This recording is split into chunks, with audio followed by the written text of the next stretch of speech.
Welcome once again to Cinemaholics, the major motion podcast, where we talk about the biggest and the best films coming to theaters and streaming online. And one other thing we do is rank all the movies that we watched in a given year. Well, not all of them, but a bunch of them. From the San Francisco Bay Area, I'm John Negroni, film editor for InBetweenDrafts.com. And from Pittsburgh, Pennsylvania, he's a news and entertainment writer at Collider, and he's the best person in the world at disagreeing with me on top 10 lists. It's Will Ashton. Hey, what's up? I'll tell you what's up, Will Ashton. It's 2023. Yeah. And I'm ready for this year to get started, but it's not really going to get started until we get this one thing out of the way, where we put a pin on 2022. And we're not even doing it for real, are we? Because we're going to be doing our Oscars episode coming up. It never ends. Sure. Yeah, it never ends. And I mean, we'll be talking about 2022 movies probably They're 2023 movies. Yeah, or 2023 movies, or 2021 movies, or 2020 movies, or 2019 whatever you movies. Yeah, we're just talking about the movies all day, all the time. If it's a movie, we're talking. Yeah, we're talking can't stop movies. Talking. Yeah. So we're going to talk about our top 10 movies of 2022. As usual, we got to start with how many movies did each of us watch in the given year. I actually don't have the final number on mine, but I have a rough estimate. Why? Do you have yours, Will? You always ask me this question, and I never prepare for it. I don't know why. I don't get it. I legitimately, it's kind of like putting on a glove, you know? It's like, even though it's like the winter season, I haven't worn the glove in a year, and I'm like, it still fits. It's still Will Ashton, forgetting that we usually talk about how many movies we see in a year. I mean, I could always go to your Letterboxd. Yeah, I was gonna say, the only one I really track is like how many first-time watches I watch in a year. Yes. That's the only thing I track.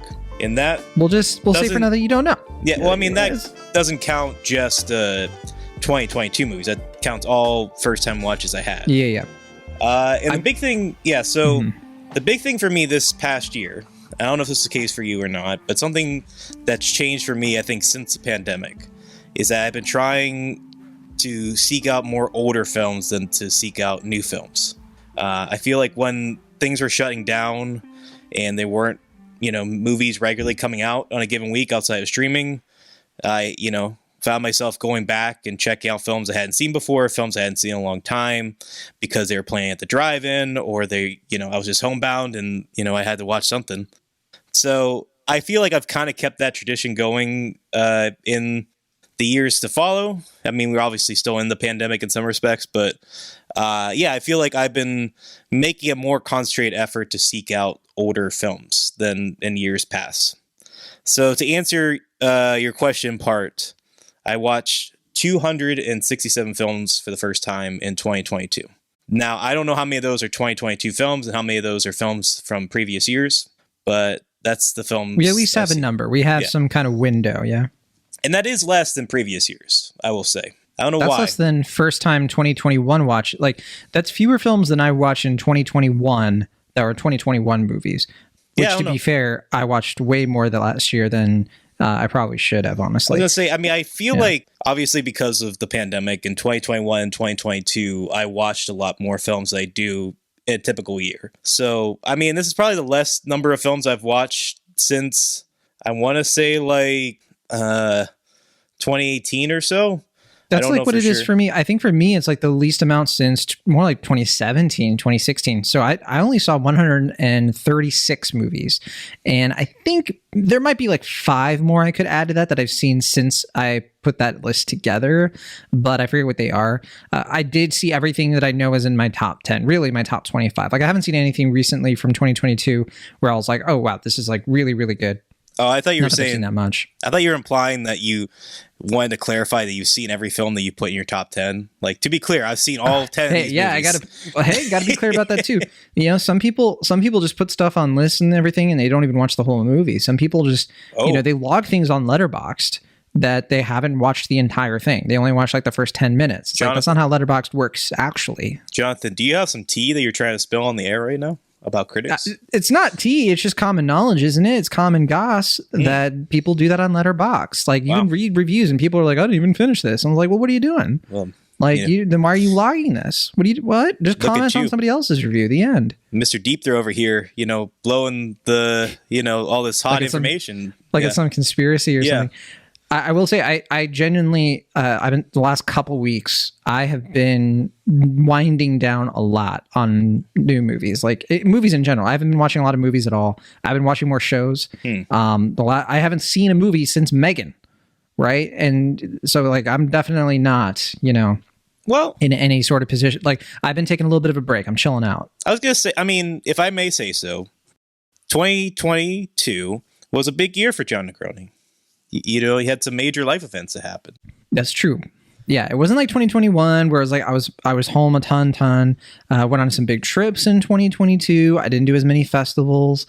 Got married. I obviously I'm in a different stage of life now. I'm at this point where I'm making decisions on things to watch and I said this on Twitter, I want to stop treating movie watching like a checklist. I feel like it's kind of steadily moved toward that over the last 10 years for me, where it just feels like I'm watching things because I feel obligated and because it's on a list somewhere and I'm just kind of like crossing things off. And I'm like, this is people's art.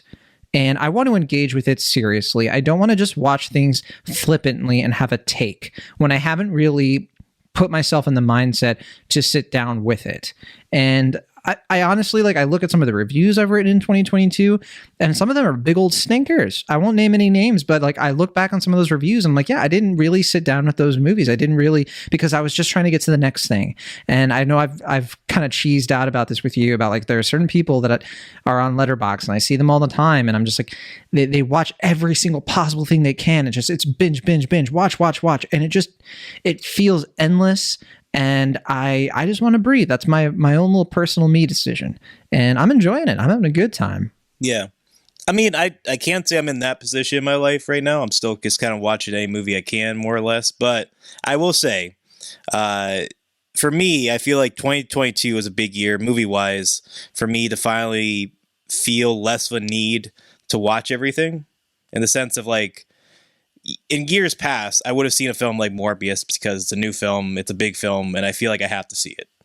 And, thankfully we didn't have to cover on the show, and I didn't have any particular obligation to see it. Although I did see it like some kind of sucker.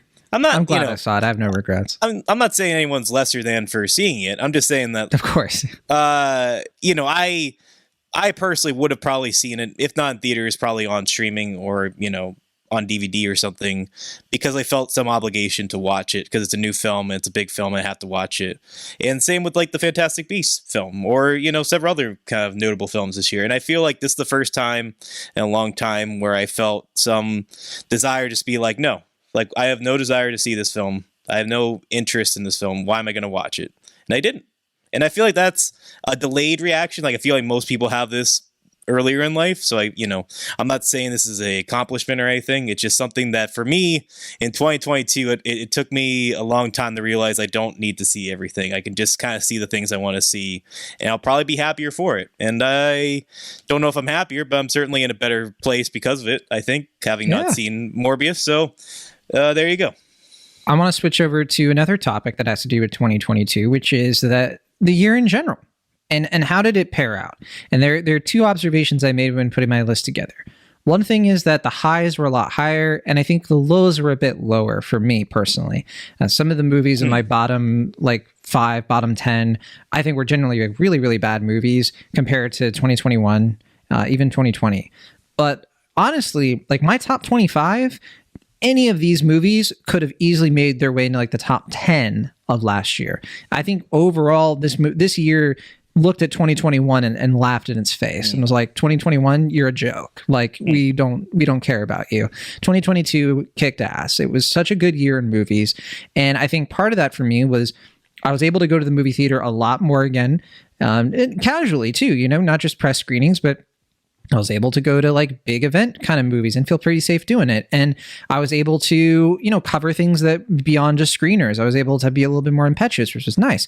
And also, I'm looking at my top 10 and not a lot of Sundance movies. In fact, now that I'm really evaluating, not a single movie on my top 10 this year is from Sundance, which has been kind of like 2020 and 2021 were dominated by Sundance movies for me because it felt like those were the only like really good movies that had managed to like kind of trickle in compared to some of the other festivals.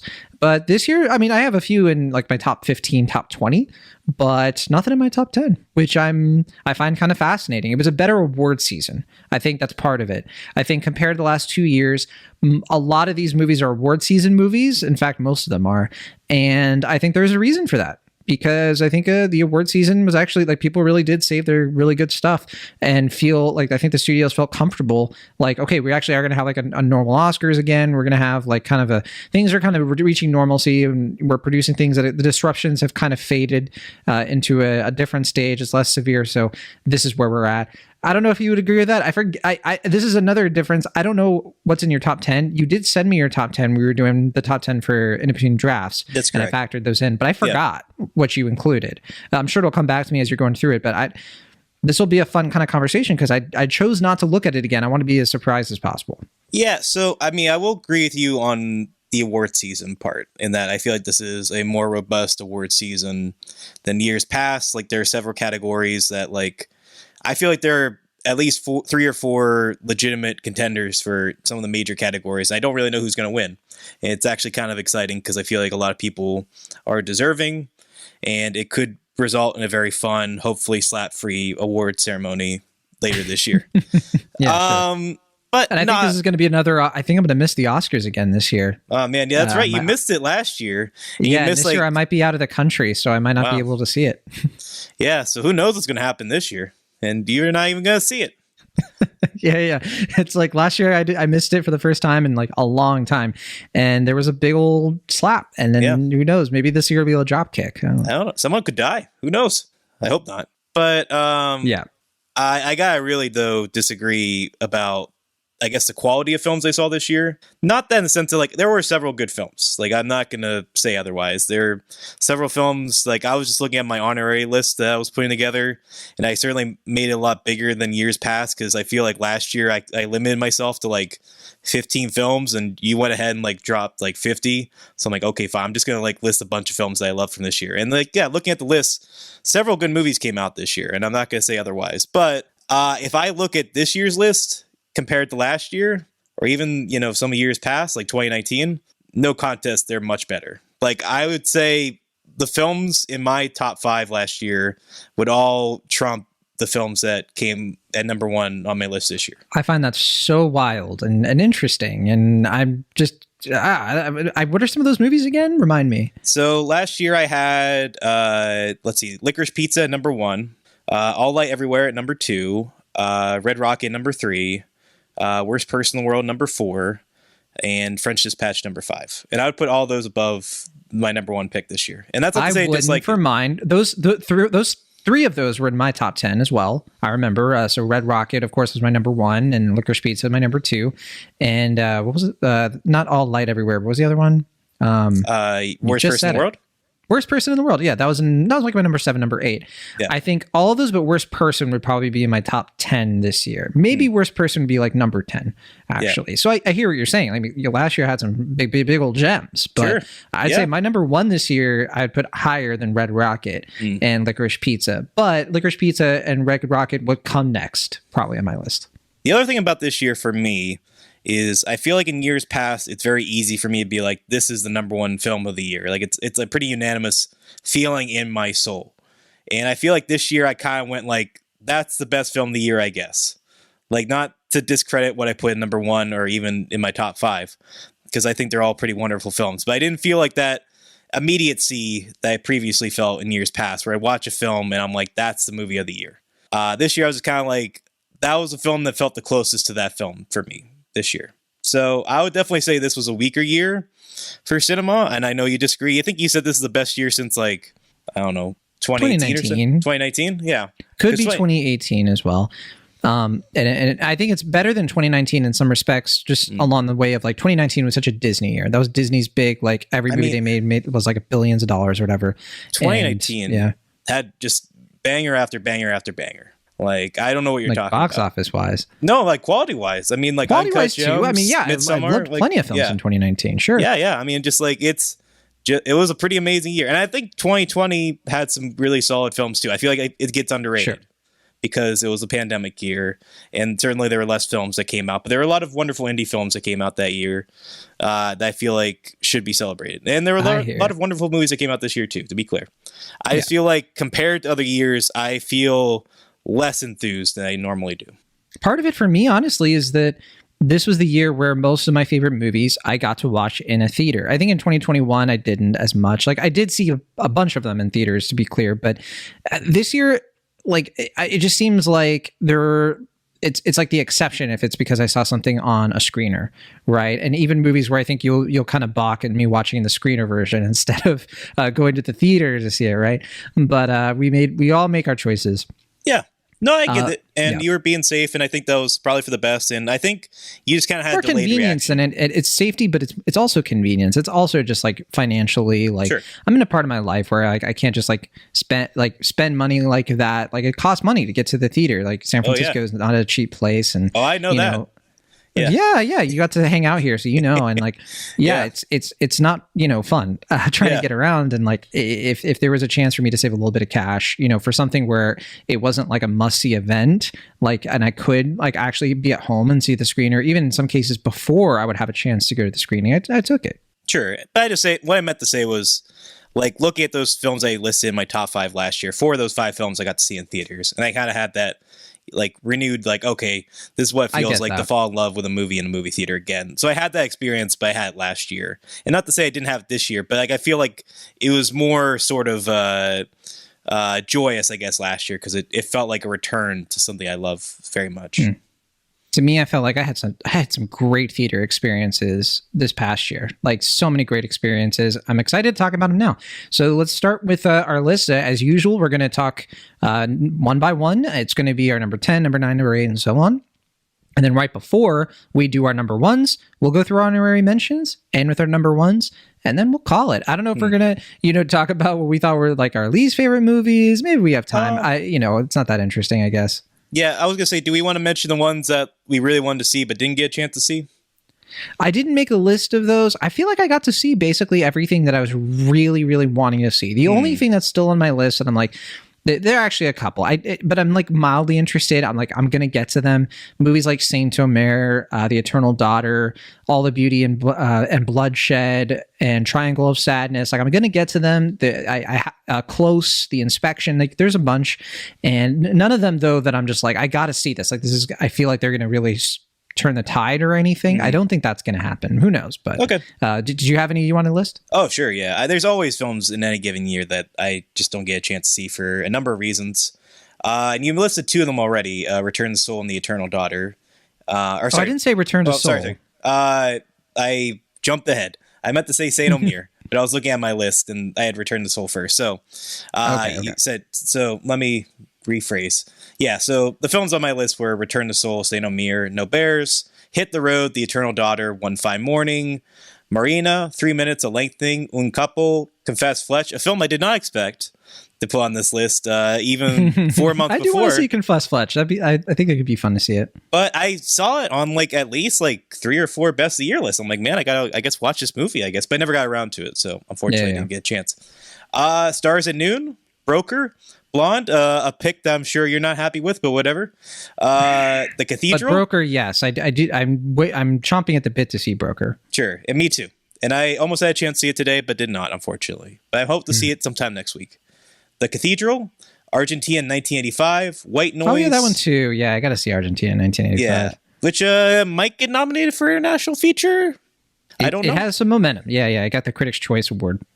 Yeah, in any case, White Noise, Clay Dream, Pacification, Lengui, The Sacred Bonds, El Boco, Cal, The Wonder, Terrifier 2, a film I've seen, again, kind of similar to Confess Flesh, on more lists than I anticipated. Yeah, I'm surprised you have it on there. Okay. I don't know if I'm pronouncing this right, but Unio, Great Freedom, and Lynch-Oz. Those are some of the more notable films that I really wanted to watch. Either they didn't play in my area or I just didn't get a chance to check them out for a number of reasons. So, if they're not on my list and I catch him later down the line. I'm like, man, that should have been on my list. That's why. Yeah. And I'll just say, I Bardo was the other one. I watched Bardo. Yeah, you saw it. I haven't seen it yet, but I certainly want to at a certain point because I'm very curious about it. And all that. I will say, I mean, I didn't feel as passionately one way or the other as some folks did, but it is not on my list. Spoiler alert. Okay, well, I'm getting that out of the way. But okay, let's get into it then. Our number 10s. We'll start with you, Elash. What is your number 10 movie of 2022? So my number 10 pick is a film that I feel like you and I weren't exactly on the same page on, at least when it came out. And I feel like we've kind of had some light disagreements about it. And I'm not really sure the reason why you're not too fond of it, but I'm definitely curious to hear your thoughts as well. It is Terrence Davies' Benediction. It's a film that, Benediction, that's... What are you talking about? That's my number 17 of the year. Okay, yeah, I know later on you put this in your list, and it confuses me because I remember, it doesn't confuse me because it's the quality, obviously it's in my top 10, but I feel like when this movie came out, you were kind of like, whatever about it, and I saw it and I was very moved by it, and you were like, whatever. Whatever, nerd. Hold on. While you do your thing, I'm going to see what I said about this movie. In any case, so this film, it's kind of it's basically a biopic on Siegfried Sassoon, who is a 20th century war poet who was able to kind of enrapture the nation with these very soulful, eloquent depictions of the war and give people a lot of inspiration, feel seen by a lot of people who are struggling with PTSD and transitioning back into civilization during the war.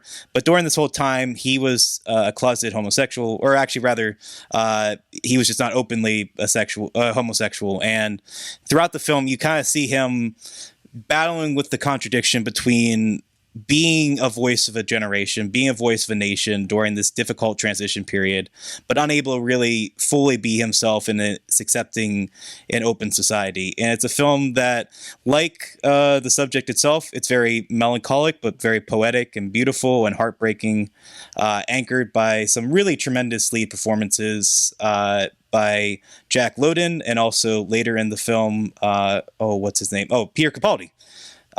Giving two very moving, beautiful performances. It's a film that it's almost a little hard for me to really detail exactly why it moves me as much as it does, which is, I guess, kind of ironic given the very literary quality of the film. But I just feel like it tackles the subject in a way that feels very attuned to his legacy, the reason why he's become such a pivotal figure at this time and place, but also recognizing the timeliness and the necessity for his story and why it is such a meaningful and ultimately heartbreaking story to tell. And it's a film that the more I think about, the more I really grow to resonate and love it. So that's my number 10 pick, Benediction. Okay. I through our chat history, Will, I didn't say anything negative about Benediction. Nothing. No, I guess I said something on the podcast that you took as you're gaslighting me right now. I know it. I looked through it. Literally the only thing is I told you the moral of it, and which was just a little joke. Mm-hmm. And then that's it. I didn't say anything else. No, I remember you were because you watched this one as a screener and you said you were kind of struggling to get through it. Not because of the movie. I think it was because I was having issues. Okay, Here we go. All right, fine. It was a classic misunderstanding. I'm sorry if I misspoke on your behalf. I didn't mean to. I'm sorry if I gave the wrong impression. I don't know what I did. I liked the movie quite a bit. I thought it was really well done. And I found it to be tremendously affecting. And I saw it the same day I saw Lightyear. Literally within 30 minutes of them. And I saw in our chat history that you literally were like, hey, I'm going to watch Benediction. I was like, I'm about to watch Lightyear. Yeah. And what a double feature. Talk about night and day as far as Benediction having a moving semi-cathartic experience. And then seeing Lightyear, a film that I feel like I felt nothing throughout the whole time. Sure. Same here. Man. One of the bigger disappointments of the year. Tough year for Pixar, generally. And Disney in general. I mean, Turning Red, good movie. But I mean, Turning Red, a good movie that got buried, that didn't even get to go to theaters, and was I think wrongfully slighted by like a huge community of like people who don't know anything about media analysis, pretending like it was some kind of I think the whole Turning Red thing is just sad, considering how good that movie was. But I was just talking quality wise, but yeah, I get what you're saying as far as the release of it is obviously very messed up. Right. Yeah. If only they had switched it. You know, Lightyear getting the Disney Plus release in March, Turning Red getting that summer release. If Turning Red had been playing in the summer, who knows? Who knows what could have happened? Yeah. But all right, my number 10 movie is Happening. And this is the Audrey Tautou movie. And this is the one that takes place in 1960s France. And at a time when abortion was still illegal in France. And wow, is this a tough watch? Because you're watching a young woman kind of navigate. And this, by the way, is a Sundance movie, now that I think about it. But it's a movie that didn't watch at Sundance. So I forgot about that. So technically there is a Sundance movie in my top 10. I misspoke earlier. But yeah, so this did premiere at Sundance, I believe premiere. And I remember getting gutted while watching this college student who has her future ahead of her, navigating this really chilling atmosphere of like something that's going on in the US today, right? Like 60 years later. And just this thing that was taken away from people, like around the time when this movie was hitting release was when Roe v. Wade got pulled. And so it was definitely a tough experience, but I think a really necessary one, because I think it was just, as a movie, it was, I can't say cathartic, because it's not cathartic, it's enraging, if anything else. But it's so well done in the details, and it's so prophetic that I think it's just one of those social commentary movies that really just nails everything about what it's trying to say about the two genders and how men and women interact with each other. And obviously it doesn't get into other things outside of like the binary, sure. But in terms of the conversation it is having about how women see men, how men see women, the agency that women have when it comes to what they're able to do with healthcare and with these sort of things, even in a European country that is considered by many to be more progressive, right? Like France, you don't really think of France as a place where abortion is illegal, but it was in this time period. And I just think it's one of those movies that definitely puts a stamp on this year in a very unique way. And I certainly got a lot out of it watching this movie unfold the way it did. So that's my number 10, Happening. And I believe you saw it as well, right? Yes, I did. And it's in my honorable mentions. It'd probably be in my top 30 for the year. I thought it was quite good. Here. Yeah, quite good. And I definitely agree with your sentiments. Okay, what's your number 9? So my number 9 film is a movie I feel like everyone has kind of neglected in the great Andrew Dominique conversation that's been going on this year, because everyone's been kind of caught up in the Blonde discourse. Again, a film I have not seen yet. And I feel like, his credentials could kind of been put in the question, all that stuff. If that's the case, I would definitely recommend his other film from 2022, which is This Much I Know to Be True. His second documentary centered around Nick Cave, in this case, the collaborative process that went into making his last 2 studio albums, Ghost Teen and Carnage, with Warren Ellis, his regular collaborator. This film, it serves as sort of a companion piece to the previous film that they made together, in that film, given the loss that Nick Cave unfortunately faced during the time and how that colored or didn't color the mood and tone of that film, and how he was dealing with the grief and loss of his son, how he was putting that into an album that would express that creatively. Here is a film where people are trying to kind of break out of the shell that came through the pandemic, coming out of loss, out of grief, and finding kind of jubilation in making art again, finding that creative spark, finding that joy in being in a community, making stuff again, and also just kind of like finding that spark that really comes with making great art together. And it's a film that I can see, it doesn't quite have the same emotional poignancy that I think the previous documentary that they made had, but I feel like for me, it kind of resonated a little bit longer because of the case personal history, and knowing, because this is the only film from this list I actually got a chance to watch twice. The first time I watched it, I saw it at the beginning of the virtual South by Southwest Film Festival. And then the second time I got the chance to see it on the big screen, and that was after Nick Cave unfortunately lost another son.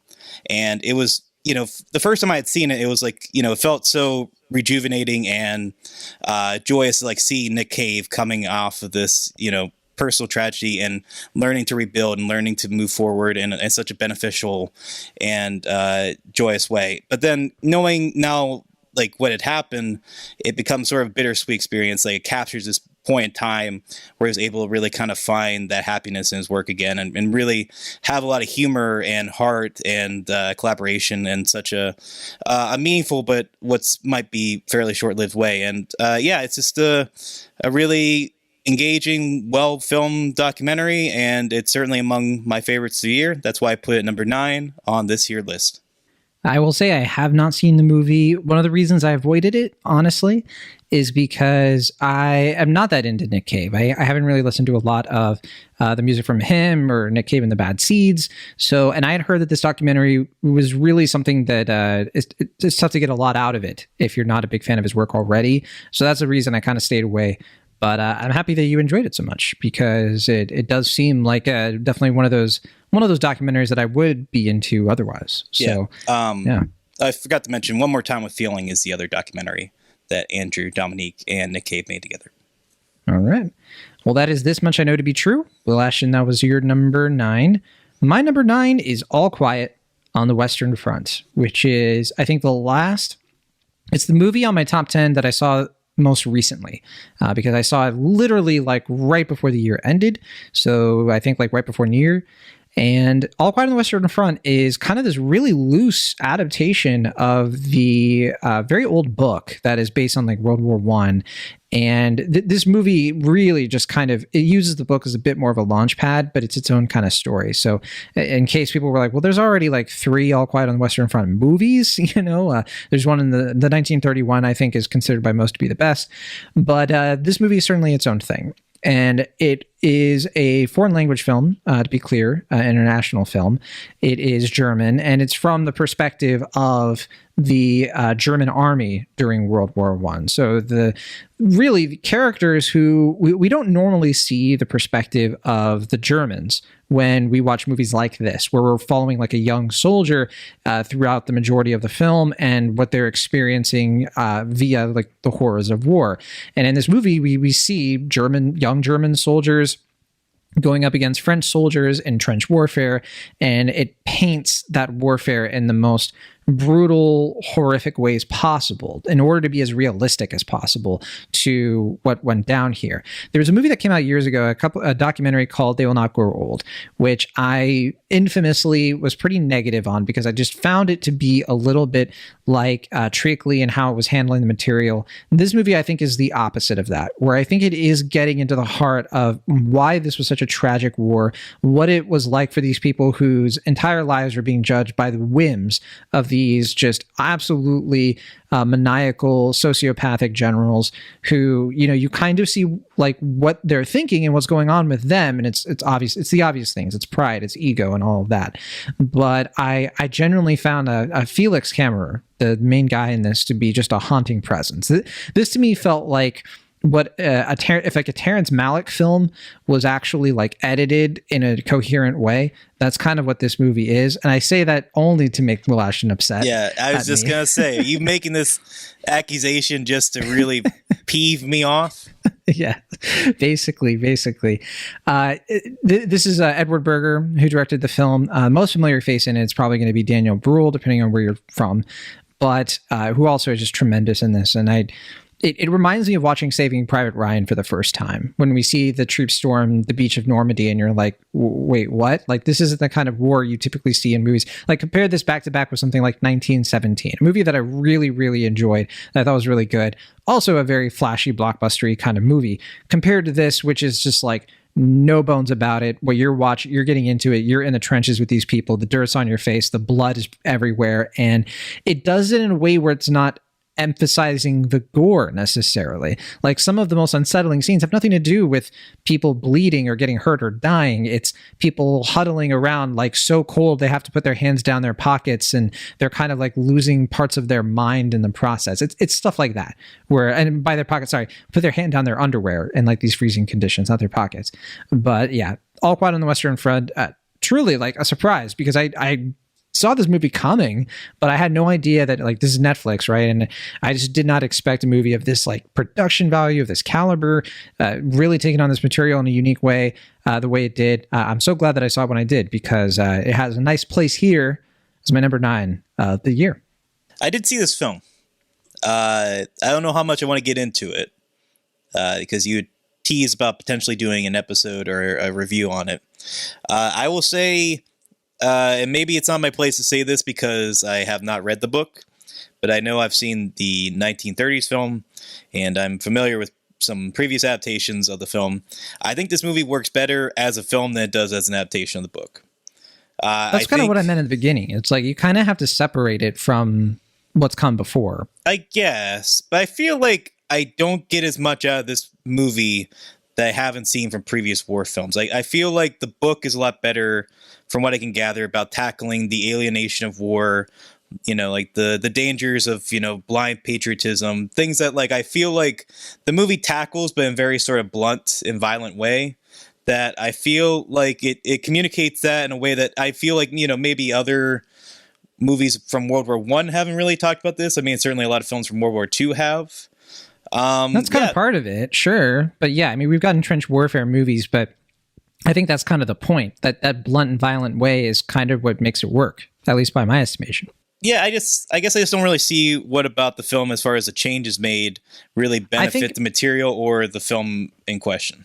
I think the changes made come down to, and we don't have time really to do a whole review of it, but I really think it comes down to how the soldiers who know each other interact with each other. I think that's the secret weapon of this movie and what kind of elevates it beyond a lot of the war films we've seen before. I think a lot of the war films we've seen before are emotionally manipulative, not in a bad way, not that that's a bad thing, but they tend to set up like characters who knew each other, who have this kind of like kindred thing, and they set it up just to knock it down.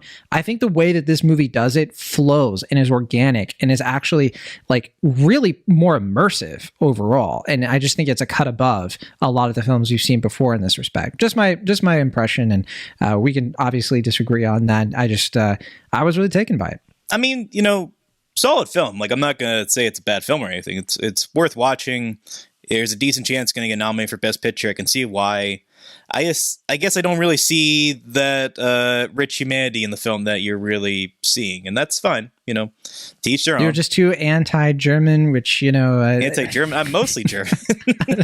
There it is. You're so self-hating. Oh man, whatever. Yeah, I mean, well, then maybe that's cutting into a little bit, but yeah, I don't know. I'm glad you like the film as much as you do, and right. I like it fine. I thought it was pretty good. I don't really see why it should be on a top 10 list, but that's your list and it's not mine. I'm sure. Yeah, there's stuff you're going to list here in a minute where I'm just going to be like, But let's see what happens. Let's hope for the best. What is your number 8 film of the year, Will? Sorry, I'm on mute. My number 8 film is another film that I feel like I liked a little bit more than most, maybe even you. But nevertheless, it's a film that I really loved when I saw it in theaters, and I feel it's still kind of stuck with me in a key way. And it's probably the only major blockbuster that's on my list, so far as I can recall. And that is Jurassic World Dominion. Oh, man, what if I put that on there? No, it's Robert Eggers' The Northman, his third film. And, I mean, I've heard people say it's, it's his weakest of the 3. I mean, I can't say it's, I would say that. I can't say it is on par with The Lighthouse, a film that I love and I think still remains his best film. But as far as, historical epics go, I think this one is a cut above the rest. I think it's anchored by some really dedicated, committed performances. I think the photography in this is gorgeous, and I love the way the movie interweaves the gritty and the grime with the supernatural and the mythical, and the way that legends kind of are built and passed through time and generation, and how people feel this compelled need to like live up to some sort of fate that may or may not really be their true destiny, and how our lives are kind of dictated by the people that may not have our best interests at heart. And I think it's just a really engaging, well-made piece of blockbuster entertainment, but I also think it's a lot more thoughtful, a lot more engaging than some other films like that, a lot more willing to be weird and goofy at the same time, but also not undermine the story and the character and the intensity of their emotions and the grandness and the theatricality of what they're going for as far as the cinematic quality of the film. And yeah, I just found it to be some of the most exhilarating cinema I saw in this year, 2022. So I'm going to put it on my list at number 8. All right. Yeah, I mean, it's a bit further down the list for me. It's my number 35 of the year. But it's next to some films that I really like. It's right below Black Panther, Wakanda Forever, and The Menu and The Fabelmans.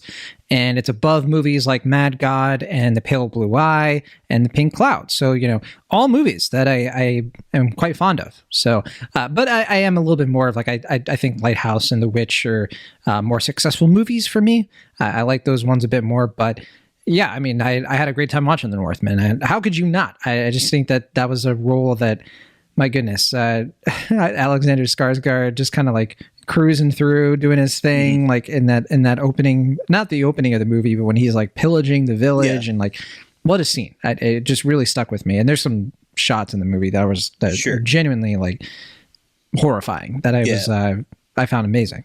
And I just love that, like, for as much as cinema on a scale like this, like $100 million production, has grown fairly monotonous and, lacking really any singular vision or particular lens through which you can tell an artist made it. This is 100% a Robert Eggers film. It's a little compromise in some respects, sure, but I kind of expect that for a film like this. And I still feel like he still got to make the movie he wanted to make. And I'm sure his Nosferatu movie is going to also be exceptional. I'm really excited to see it. I just had a really great time with this, and I just continue to be really keyed into what Robert Eggers is doing as a director. And so I hope that continues into the future. Speaking of movies that do a lot with budgets that are relatively managed, considering what's on the screen, my number 8 film is Everything Everywhere All at Once from the Daniel Scheinert and Daniel Kwan. Truly, I think one of the real front runners for winning Best Picture this year. Certainly a Critics' Choice favorite. I mean, critics love this movie. I think audiences really love this movie. It's one of the big box office successes of the year, considering its originality and what it was able to accomplish. And one of the things I've noticed about this movie, because we obviously reviewed it, we talked a lot about it. The things I love about it, I've gone to length about. I just think that, first of all, this is the first theatrical experience I get to talk about on my list, because All Quiet and Happening were movies I saw on screeners. But this movie I did see in a theater. I saw it with a group of people, and it was one of those things where experiencing it on the big screen was such a unmissable thing. Like, I'm so glad that I got to see it in that environment, because that is such a part of experiencing the unpredictability of this movie with other people, especially when it was just coming out too, and we didn't really know what to expect. I didn't know anything about this movie, didn't watch a trailer, and I was genuinely just gobsmacked by what they were able to do here, the choreography, the fight scenes, the emotion undercutting it. And I remember as the year went on, the kind of the haters, kind of came out and were just sort of like, this movie is actually bad, but you don't even know it. Haha. And then we've kind of gone like wave after wave with this movie of like, is it actually really good? Was it overhyped? And all that's just noise to me. All I know is that when I watched this movie, I had a genuine emotional moment with what it was trying to say, how it was saying it, and just how much fun it had telling an emotional good time. I like to think of it as like is it R-rated, by the way? Do you know? I think it's probably it's R.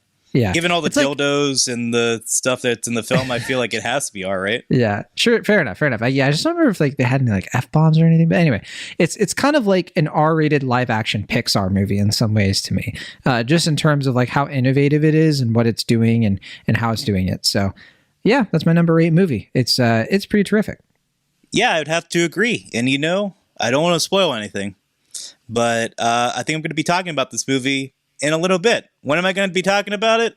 I don't know. Is it in your honorable mentions? Is it? Who knows? I guess we'll have to let the listeners. No, if it was in my honorable mentions, I would have. Yeah, you probably just said, "Hey, it's in my honorable mentions. I'll talk about it later." But it's on my list. I'll say that. But I won't say where. I won't say when I'll talk about it. Well, what is your number 7 movie? Is it Everything Everywhere Else? No, it's not Everything Everywhere All at Once. It is a film that I'm sure we're going to be talking about a little bit more in depth as well, though, on your end. But it's a film that I can't say it surprised me, but definitely re-sparked my love for the writer-director, in this case. What is that guy's name? Oh, my goodness. Martin McDowell. It's The Banshees of Inisherin. I had to make sure I wasn't going to say his brother's name because they're both filmmakers. But yeah, so this is, the reunion, the In Bruges reunion between the writer-director and obviously the stars, Colin Farrell and Brendan Gleeson. A very character-focused dark comedy period piece centered around two blokes who have a difference of worldview that kind of sparks this epic feud that happens to parallel with the War of Ireland. And it's another film that kind of similar, I guess, in some respects to The Northman, kind of blends realism and fabulism, kind of mythos and tragedy in a way that, in this case, I feel is a lot more funny, a lot more sort of, low stakes in the scheme of things, though no less personal and no less dramatic. And I can tell that the type of film, just based on our previous conversation, I feel like everyone who comes out of it has a sort of different reaction. I know like you felt it was more comedic. I felt it was a little bit more tragic by the end of the story. What I love about this film is that not only can it be really funny and really sad or any number of things for any number of people, but it just really communicates a lot through that simplicity, but that deep felt emotionality about the state of things now. It can be timeless in that era, but also feels very present to the time that's telling, both in the sense of its time period and when it came out. But also is just anchored by another pair of wonderful performances by Brendan Gleeson and Colin Farrell, two actors who obviously have proven themselves many times before, but especially in the case of Colin Farrell, I feel like has only continued to get better as an actor. It's someone who's only continuing to show his versatility and his ability to kind of play a number of different characters in very deep felt and heart-wrenching ways. But I feel like this movie, in many respects, kind of hit me deep in a personal way. Like I feel like what the film is saying about creativity, about legacy, about what it means to kind of be present in the moment. Can you really make great art if you're not really living in the time? Can you also really truly be a great artist if you don't live a legacy? Are things I feel a lot of people can relate with, no matter if they have cut their fingers off or not. And I just really connected with it. I really found it engaging and sweet and ultimately heartbreaking, as I mentioned. But I am definitely glad I got to experience it. And I definitely am glad that I got to renew my fandom for Martin McDonagh, because I was less enthused with Three Billboards Outside Ebbing, Missouri. And I was a little worried that he had kind of lost that mojo that I really loved from In Bruges. And thankfully, he's brought it back and then some with what may very well be his best film. So that's my number, was it 7? Number 7 pick. That's number 7, yeah. So your number 7, Banshees of Inisherin. My number 7 is Nope, the third film from Jordan Peele. And, this movie is all about bad miracles. I think this movie is a good miracle. And I kind of mentioned earlier, The Fabelmans is not on my list, but Spielberg is certainly one of the filmmakers I was thinking of the most while watching this movie, because there are so many like moments in this movie that, not that they're Spielbergian necessarily, but I think this is the movie that really brings Jordan Peele to the next level as a filmmaker, tackling not just this kind of horror social niche that he has really like just nailed down to a science with movies like Get Out and Us. With Nope, I think that he is starting to break out of that even more and starting to still use horror. Like this movie has, it's a monster movie. It's got horror to it and then some, but it's a movie that also is like tapping into some of the things that I think the best filmmakers do. And that is finding the emotion behind the spectacle and finding the way that you can really bring an audience together through what they're seeing on the screen.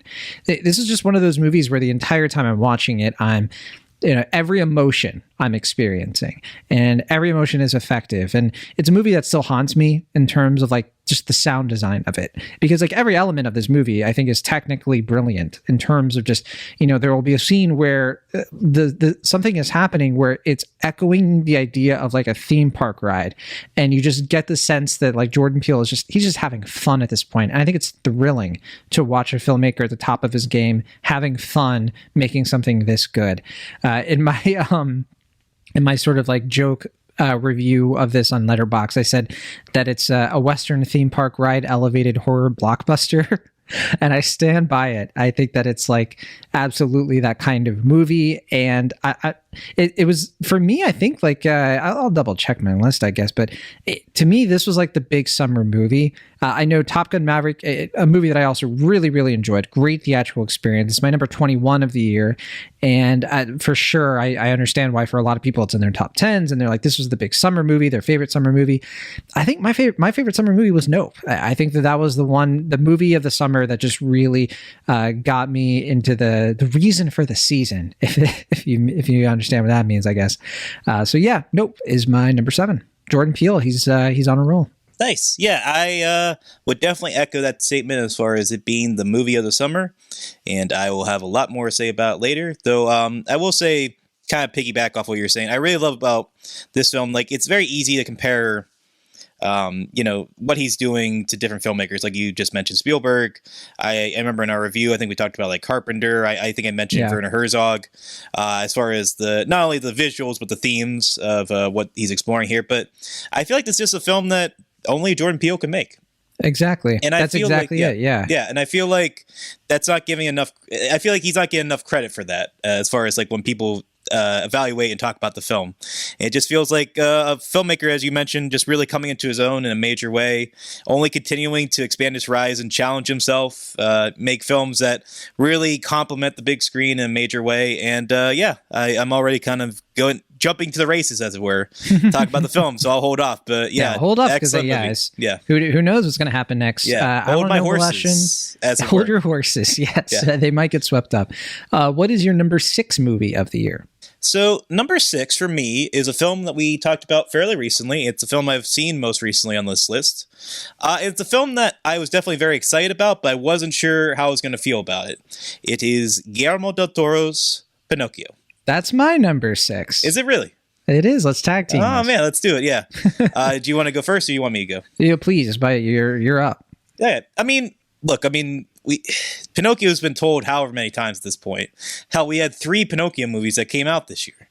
Like, it's just, it's a constant well for filmmakers and storytellers to, use a story and, tell it in a way that is supposed to be, personal to them and explore this very classic fable in a way that should be very, impressionable to each storyteller. But I feel like, especially when you see a film like Robert Zemeckis' Pinocchio, just feels like it's kind of copying the work of others, and it just kind of makes you wonder, like, okay, what is this director going to do that has been done before? But I shouldn't have doubted Guillermo del Toro, because he made a film that I think stands as not only one of the better films of his filmography, but one of the best Pinocchio movies that we've ever gotten. And a big part of that is because he finds a way to honor that mythos, but tell it in a very oddly original and moving way. And that's to not only really explore a story about a boy trying to find, his humanity, but a character trying to find out what humanity means and why it matters, why he feels he needs to be among the people, and what does it mean to really be alive in that sense, but also like what it means to find creativity in times of oppression. Obviously, this film focuses a lot on fascism and the Second World War, and this desire to like make meaningful and lasting things when everything is tragic and terrible and the world's falling apart. And I just found it to be quite touching, obviously very beautiful. The animation's gorgeous. I was very lucky to see it on the big screen. And also just very spellbinding. It's like, it has some delightful musical numbers. It's gotten some really fun voice performances from a stellar A-list cast. It's just, and it also has some really fun set pieces that, will feel both fresh and familiar to anyone who's familiar with the story. And so, it's a very easy film to gush about. It's a very easy film to be swept into. And it also is willing to be a lot more daring, provocative than other Pinocchio stories have been in the past, which is, I feel like, something that every Pinocchio movie should be, but a lot of them aren't. So, I love this movie. It's easily my favorite animated movie of the year. And, it's definitely one of my favorites from a director I already love, Guillermo del Toro. It's my favorite animated movie of the year as well. And I think for all the reasons you stated and then some. I think, I didn't get to see this in the theater, but even just watching it at home, and kind of experiencing it that way. I was immediately taken in by this movie because you said it yourself. I mean, the originality is the key. I think it doesn't live in the shadow of the Disney version of Pinocchio at all. It is completely separate from that, and I think that's why it's worthy of being like the next great Pinocchio adaptation that people are going to grow up with, and grow up with in a way where it's like it's not even supposed to be, I think, for young and little kids, but they'll find it, and like they'll certainly get taken by a more mature interpretation of this kind of really prototypical story. It's a story with so many themes inherent to the idea of growing up and dealing with death and loss that are tough things to talk about with kids, right? And by no means is this movie trying to be a parent or anything at all. It's a creative expression from Del Toro that doesn't make compromises on his imagination and the decisions he makes about, Jiminy Cricket's going to live inside of Pinocchio, and we're gonna set this, this is Italian, and we're gonna set this in a totally different time period than Carlo Collodi's original series of novels here. And I think that was a brilliant choice by Del Toro because it just showed that he looked at a story that has really aged, that it has been around for over a century, and decided that he has a connection with it that's deep enough to put a really brave spin that is going to feel necessary and that is actually going to click with people. So that's what this movie is. It also has just a wonderful score. I mean, you already mentioned the visuals. The visuals are impeccable. One of the best stop motion animated films I've seen in a bit. And I thought Wendell and Wild was nice enough. And I didn't love that movie. It's not Henry Selick's best, but I thought that was also a very lovely film. But I think what we're getting with Pinocchio here is much stronger in terms of the animation. And just in my opinion, not that it's a competition necessarily, both good films. No, people should check them out. And also a Netflix film. So yeah, I was going to say, I mean, for as much as Netflix deserves a lot of crap for being a company that makes very questionable and bad decisions a lot of the time, I will give them credit where they deserve it. And that is that they continue to prop up and release and distribute and produce a lot of stop motion animated films, many of which I find to be quite wonderful.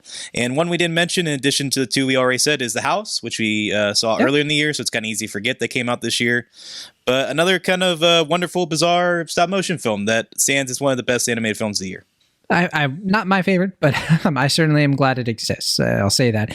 But yeah, Guillermo del Toro's Pinocchio, that and All Quiet on the Western Front are the two Netflix movies that are on my list. And good year for Netflix. I think that they did put out some good stuff this year. Stuff that didn't make my honorable mentions. But actually, there is one other animated film from Netflix that is in my honorable mentions, and I'll mention it later.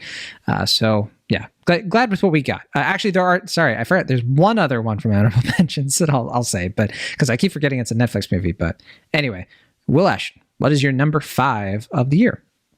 Yeah, I was just looking to see if I had actually any other Netflix movies, not only on my list, but in my honorable mentions. And I don't think I do. I think this is the only Netflix movie I put in my list. And that's not to say that, obviously, I agree with you that like they made a lot of great and wonderful films. I think Wendell and Wild got very close to being in my honorable mentions. But yeah, I mean, like I said, for as much as I am ready and willing to give them a lot of crap, they have certainly made some wonderful art in the process. So, kind of give and pull throughout their however long existence at this point. But yeah, so to answer your question, my number 5 film is a movie you've already mentioned because it's on your list and it's a little bit higher on mine, though I feel I share your enthusiasm and sentiment for it. It is Everything, Everywhere, All at Once. The second feature film collaboration between the Daniels, two directors that I've really grown to love because their previous film, Swiss Army Man, was my favorite film of 2016. So I guess I went into this with maybe a little bit more expectations than others. I feel like a lot of people were kind of blindsided by the quality of this film. As well as maybe the appreciation that it's gotten with time. Though, I mean, even I have been kind of blown back by how big this movie has got. It is wildly exceeded my expectations for how big this movie is going to get, how big an A24 film could get, how Yeah. big a movie is going to be. Because like I remember when the film came out, I was just kind of like, yeah, I just hope that Kyu Kwan, who gives I think a tremendous performance in this film, incredibly difficult but very moving performance. I'm just like, I just hope he like gets more opportunities from this, and he might win the Oscar for Best Supporting Actor. Yes, he won Best Supporting for the Critics' Choice, and I'll say real quick, one of the reasons that my expectations were a little warped is because the last movie we got from Daniel Scheinert, just him, was Death of Dick Long, which I just found to be kind of a big disappointment for me personally. And yeah, this movie was on my radar, but I guess I was like a little bit less enthused. Like I didn't have that Swiss Army Man high, it had faded and worn off basically. I did enjoy Death of Dick Long, maybe a little bit more than you, though. I can't say I love that film either. But I like it. I think it's a pretty good film. But in any case, Everything Everywhere at Once, I feel like it's a type of film that's hard to talk about right now because everyone everywhere has an opinion on this film and won't shut up about it. But, not all of them have a podcast, and I do. So let's talk about it. I feel like a lot has been said about, the genre bending of the film, the wackiness of the film, the kind of assault on the senses that people talk about. But I feel like more than anything, what should be celebrated is just the personal emotionality of it. The fact that, it is all these different things, but it's able to tell a very coherent, moving, character-focused, complicated story at the same time in a way that doesn't feel like it's shortchanging that for style. It never feels like style over substance for me, at least.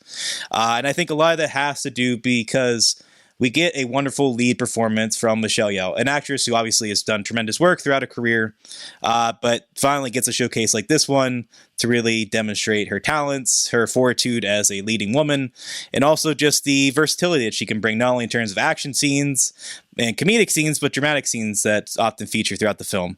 And I felt like the character dynamics, the complicated relationships that she felt and shared with many of the characters in this film and their multitudes and their variations throughout the film could have easily kind of crumbled under the pressure of telling such a vast and complicated story, especially for such a limited budget.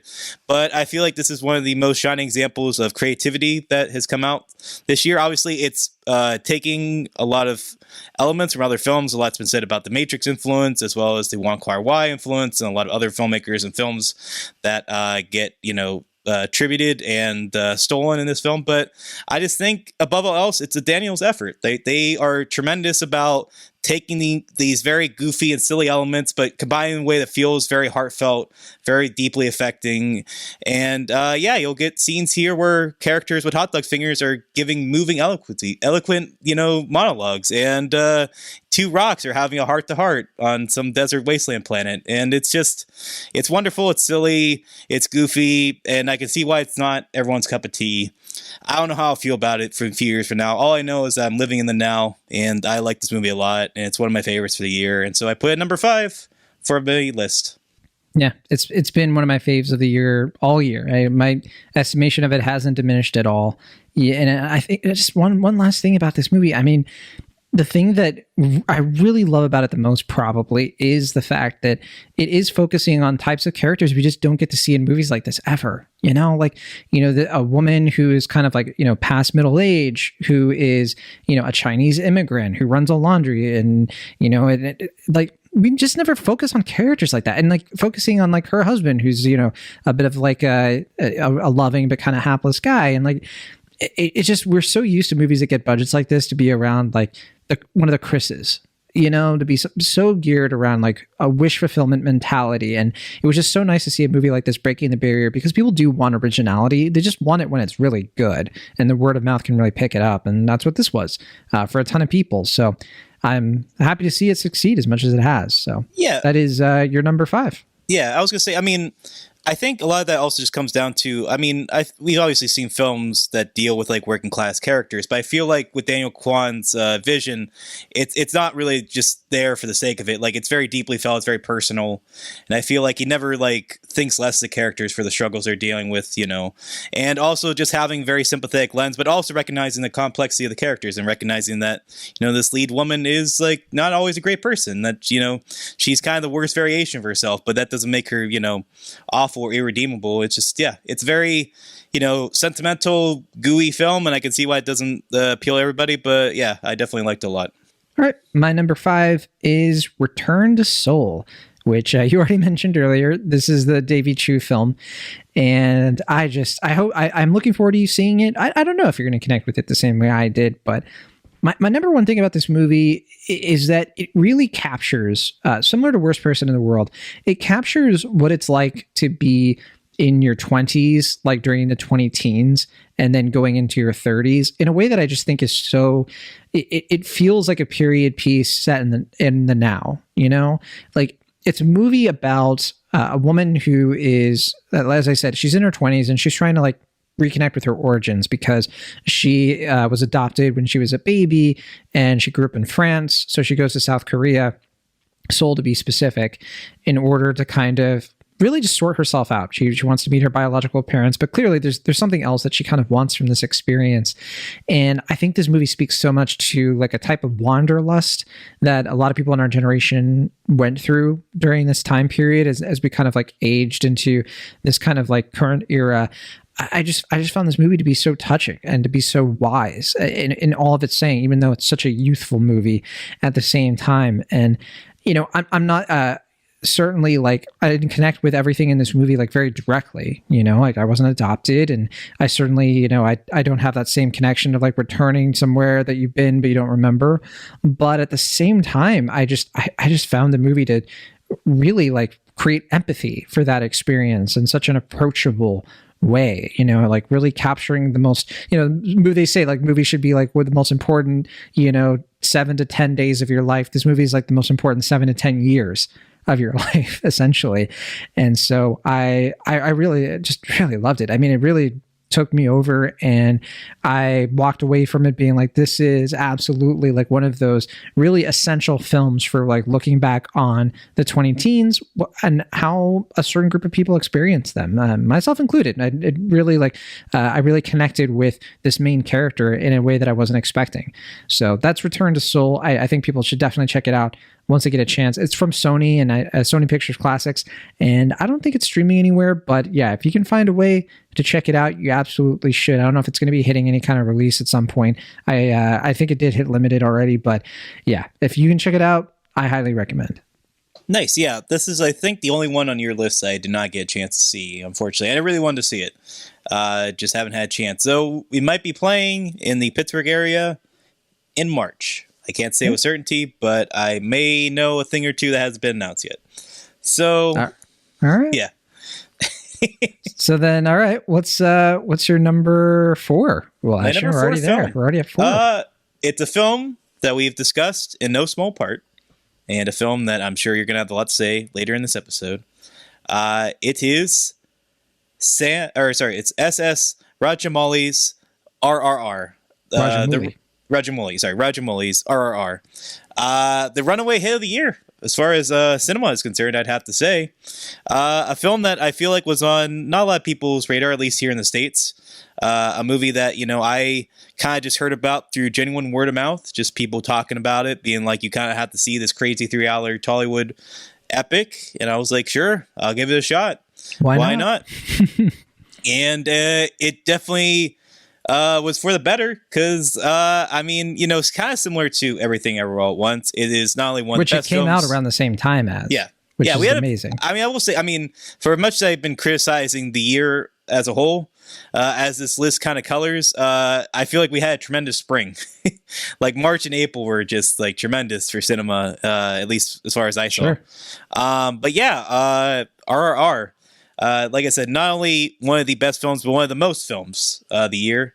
Another film that just kind of just has a real why not attitude to cinema, just kind of blending everything in, doing a number of different things. You know, at any given moment, it's an action scene, it's a drama scene, it's a musical scene.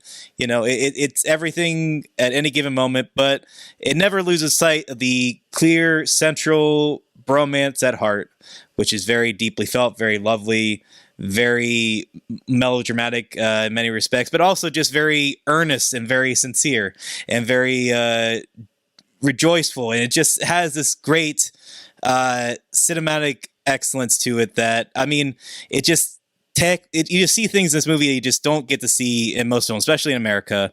It just constantly fills you with joy and makes you wonder like what's going to happen next. It's just a delight from beginning to end. And there are a few films from this year that I have thought about more fondly than RRR.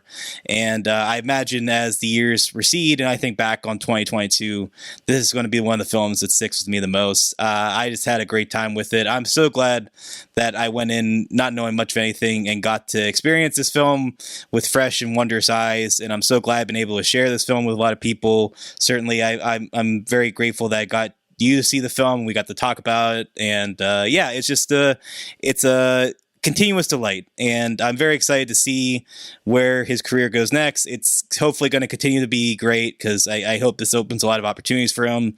Another film that's similar to Everything I Wrote Once, wildly exceeded my expectations as far as like how big it's gotten and how wide its audience has been. But it's been so great to see this movie grow and expand and become such a major runaway hit. I love it to pieces. I can't wait to watch it again. It's RR. I hope by now you listener have seen it, but if not, do yourself a favor. Watch it. It's on Netflix. Have a good time. If you can see it in theaters, please do so, but just see it. It's good. Yeah, RRR. It's certainly some people's movie of the summer because a bunch of people did see it in the summertime, either when it came out on Netflix or when it was in like the one day theater the re-release. Yeah. So that's why I kind of hesitated before. I was just like, is this the movie of the summer? Nope. Anyway, you can factor it in however you want. But that is Will Ashton's number 4. My number 4 is a movie that you already mentioned, Will. So we got another bit of overlap here, and that is The Banshees of Inisherin. To me, they were. It's not the funniest movie of the year. I think the funniest movie of the year was, for me, the Al Yankovic story, which I'm still just. When are you going to watch it, Will Ashton? I never got around to seeing that one, unfortunately. But which that's you make your own choices. Sure. I'm not here to judge you, but. Yeah. Yeah, because you were like, oh, I'm going to see it with my friends. And I was like, yeah, I wonder if they actually exist. But The Banshees of Inisherin, also a very funny movie. And also, just as you already mentioned, just a movie just dripping with such sharp, but also like weirdly plainly spoken, almost banal commentary about friendship in such a different way. I think that's like the connecting tissue of all the movies I have on my list. Is like they're doing familiar things. They're about familiar things, but they're just doing these things in just better ways than before. Movie to movie, that's what these are to me. Like the big multiverse movie of the year for me wasn't Doctor Strange. It was Everything Everywhere All at Once, right? And like the big, action war epic was this Netflix German film, and in this case, Banshees of Inisherin, a movie that is really just about two guys who, one of them doesn't like him anymore, and that's the plot. Like just one of those like aha moments I had in the cinema where I was just like, yes, okay, I've seen a lot of movies so far in my life. I'm still pretty young relatively. There are still movies that can surprise me in just the best ways, and that's what this movie was. And this movie, I think, just also. It actually has a good ending. I think that's another thing that a lot of the movies on my list, like they actually have really great, terrific endings, almost all of them. And for Banshees, I mean, it was a movie I walked out of just being like, I cannot wait to see it again. I'm very happy that Martin McDonagh kind of, redeemed himself, as you already alluded to before, because it's just one of those things too, where I definitely watched this movie without seeing the trailer. I'm glad I didn't, because there are certain things the trailer get into. I was like, oh, I'm so glad that was preserved for me. Like I was able to watch the movie and not know that was coming. So Banshees of Inisherin. Great movie. I don't know how many awards it's going to win. It's just one of those like consensus things that like a lot of people really like it, but it's probably not going to get like a ton of attention everywhere. So I mean, that said, really great. You never know. I mean, never know. Yeah. As we get closer into the awards race, it seems like it has a decent chance of winning Best Actor, maybe Best Picture. I don't know. I don't see that, but I definitely see other things. So sure. Yeah. Best screenplay seems like a potential given, but who knows? Who knows? I can't say. Anybody's game. So, what about your number 3, Will Ashton? What do you got? Oh, my number 3 pick. Well, I guess vaguely similar to my 4th pick. It is 3 letters, all capital, ending with the letter R. Can you guess what it is, John? Is it Tar? You better believe it. It's Todd Field's That's my Tar. number 3. Is it really? Yeah. So yeah, we're way more like aligned this year than we have been in a while. I'm kind of scared. But I don't know. I feel like we both had the same number 6 last year too, right? Didn't we both have Pig last year? But we didn't have like 2. I don't think we had 2 movies that were in the same spot. I feel like we did. And this much overlap? I feel like we did. But I don't know. I can't say for certain. I'm gonna say I don't think so, but we'll find out. But yeah, Tar. Yeah, Tar. Why don't you go ahead? Me? I just went. You go. Well, no, but turn. I went first when we both went together last time. So why don't you go ahead? Because I just talked about the Banshees of Inisherin. All right, fine. Tar. A film that I very much debated, was this the number 1 film of the year? So I would have broken up the semi-monotony of what we were going with here. But, I mean, if it's not my favorite film of the year, it's certainly one of the films I've thought about the most this year. Like I said, it's Todd Field's first film in 16 years. A film that I guess he wrote in a few short months during the pandemic, and it explains not the quality, because it's tremendously dense as a screenplay. It's wonderfully well packed with quality material and characterization and minute details that really pay off as you really immerse yourself in the film.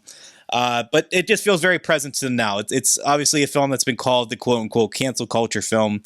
I think that severely undersells the film, though it obviously deals with a character, in this case a fictitious conductor, Lydia Tarr, who is just kind of the conductor of her own downfall, though she doesn't really seem to know it. And it's about control, it's about class consciousness, it's about the delusion of power, as well as the non-delusions of power, and the different things that people will do to kind of maintain a perceived status, but also just the people that kind of elevate these figures to greatness. And even if they don't recognize it and can kind of lose sight of it because of their ego and their well-noted talent, they can kind of become follies to the dangers that they just don't really see, or they do see but just fail to really take notice of.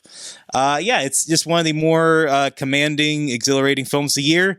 And it's not to say, kind of similar to other films on this list, like it's not overbearing you with style. It's a lot more mature. It's a lot more kind of grounded in a realistic sense, but it also has like a lot of wonderful supernatural qualities to it as well. It does have this sort of grander sense of not really knowing the bigger stakes that are happening, the things that are kind of crumbling in your life that you don't really understand, but know are going to lead to great tragedy. And it's just a very involving, very commanding, like I said, film. And it's anchored by another tremendous lead performance by Cate Blanchett, who is always great, but is even greater than she sometimes is here. I don't know.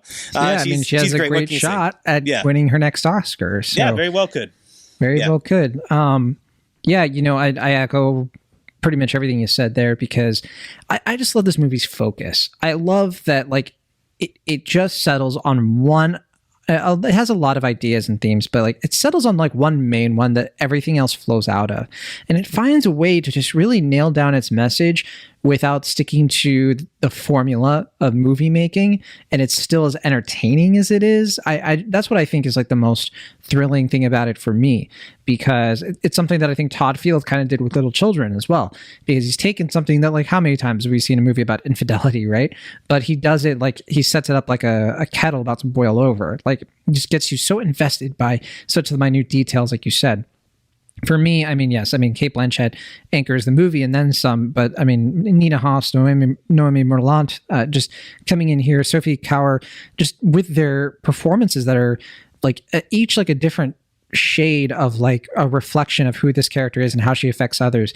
I think what I like about it is that it's not a cancel culture movie. I think it dismantles cancel culture and how it's perceived, and this idea that, absolute power corrupts absolutely. Well, that applies to, people who have power. And it kind of is elemental about that by choosing to have, instead of like, a just sort of a, Harvey Weinstein type, right? Like, how many times have we seen the story told to like, okay, the person is like a man and he's abusing his power. Like, we know how the patriarchy works and stuff, right? We've seen that kind of story done so many times. And I think what's interesting about this one is like, it's still telling that story. It's still that cautionary tale, but it's also doing it from, it's finding a way to do it with somebody who is like Like, it's getting outside of that intersectionality. It's like, it doesn't matter that she's a woman. It doesn't matter that she's a lesbian. Like, what she's doing is wrong. And I think that some people have taken that the wrong way to say that, like, it's Todd Field trying to, like, impugn those identities. It's like, no. What he's doing is he's showing, like, inherently, like, you can have somebody really likable like Cate Blanchett. You can have somebody who, like, you can almost kind of root for because of, like, how great at this that she seems to be. But at the same time, you'll notice that throughout this entire movie, you don't really see her conducting that much, right? And it all leads to a certain thing where, like, her talent is really off screen. And it's kind of like a thing that's sort of a given. And that's one of the, like, the really key things about it that really makes the whole movie come together for me, is that it's all based on, like, what people say about her is where her power comes from. And, like, showing how that can be taken away because it was flimsy to begin with, that's what makes it, to me, a smarter cancel culture movie than I think a lot of people would give it credit for. So yeah, truly one of the year's best films, because I think it's the year's best screenplay. This is the screenplay for me, because I just think that it's so tight, and I wouldn't change a word personally. Yeah, it's a tremendous script. Yeah, I mean, it's that precision and the nuance together that I think really makes this film so tremendous. And yeah, for me, I mean, it's just coming off that opening scene in the film where we see the end credits that we normally would see at the end or the beginning.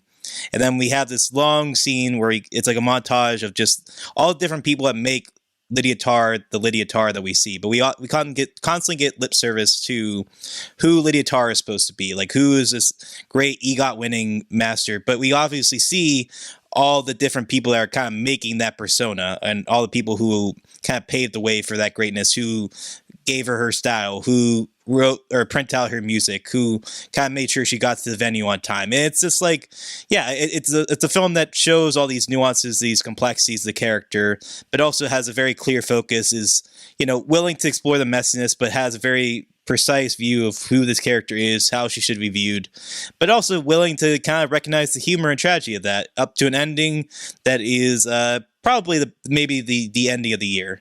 Though I do feel like the endings for the films I'm going to be mentioning later in this list could ravel it. If you agree or disagree, I don't know.